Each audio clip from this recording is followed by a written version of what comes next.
When we landed in Calgary, I got an email offering me a bus ticket to come back to Regina.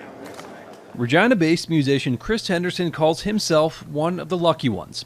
En route home Sunday after a gig in Grande Prairie, Henderson's final flight from Calgary was canceled. In lieu of the short 90-minute plane ride, Henderson was offered a 9-hour Sunday night bus ride down the Trans-Canada.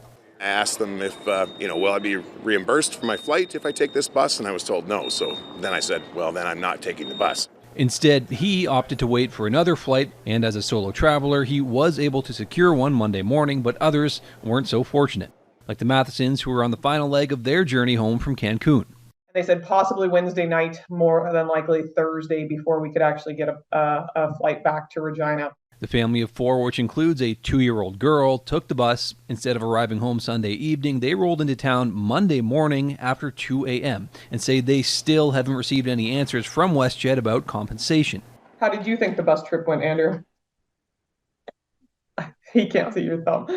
Now, Global News asked WestJet about compensation plans. Its emailed response did not acknowledge that specific request, but did say that reaccommodation options were limited due to high demand, as well as weather on the West Coast, which limited aircraft availability. Still, both Henderson and the Mathesons say their faith in air travel to Regina has been shaken.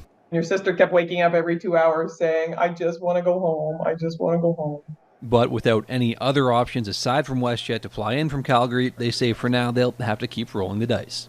Maybe in the summertime I'll start doing more driving, but yeah, unfortunately right now it's the only option, and hopefully that'll change. Connor Donovan, Global News.